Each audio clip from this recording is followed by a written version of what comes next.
Hi, and welcome to the short film, where I really just wanted to expand on some of the arguments I was putting across in a recently published article in Waste Management World, which was all about trying to gain public acceptance for energy from waste technologies.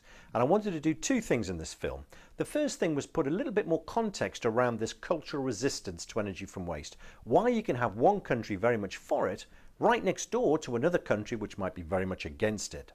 And then the second thing I wanted to do was to say, given that, what can we do about it? How can we get more information across more effectively about energy from waste? And the reason why I think this is important now is because I think there is an increasing evidence to demonstrate we're about to enter a new golden era for this technology. Whether it's advanced thermal treatment or mass burn, incineration, there is clearly a role for this technology in the 21st century. Right the way from North America, who are trying to drive down climate gas emissions, down to Southeast Asia, where they're really trying to introduce some modern technologies to try and avoid very poorly performing landfills. So, in terms of that cultural context, there are three things we look at when we're looking at a country to say what level of resistance might we see. The first one is the historical context for energy generation. Have they had lots of cheap available energy or not? And if they haven't, the chances are those communities will have been looking at alternative energies for some time, and therefore energy from waste could be something they're quite prepared to accept fairly quickly. The second area is to do with alternative waste management treatments. So if you go to a country like Britain, which had a sophisticated minerals industry, there was lots of cheap landfill widely available, so we can fill that with our wastes and we don't need energy from waste, thank you. And the third area is to say, what's been the performance of waste management in that country over the past few years? Has it had a good record or a bad record? And if it's had a bad record, the chances are there's a context there which allows communities to say, we do not trust this industry, therefore we're not going to accept whatever technologies are put across.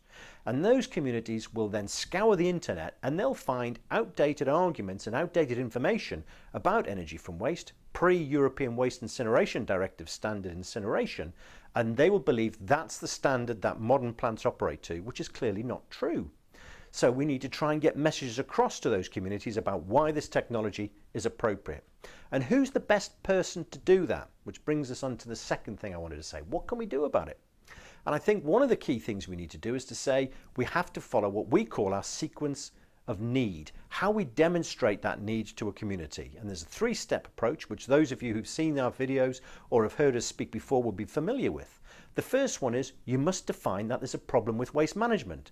Secondly, you must generate communications which will encourage people to look for a solution. They have to start desiring a solution to the problem with waste. And the third one is you then provide information for them to decide on what's the most appropriate solution to their individual waste problems. Because the reality is that energy from waste is not always the perfect solution. There could be alternatives. And we need to make sure that the communities are taken through that debate rather than simply given a fait accompli, saying rather paternalistically, this is the right solution. And the final thing I wanted to say was within this article we published a map which showed variation around the world in terms of resistance to energy from waste based on our experience of working in North America, across Europe and in the Far East. And I'm sure there are lots of people who might be watching this film who've got different experiences around the world, and we'd like you to share that information with us. Whether you're for or against energy from waste, it doesn't matter. We want to know what your context has been for energy from waste and what experiences you've had in different countries. So we'd love to hear from you.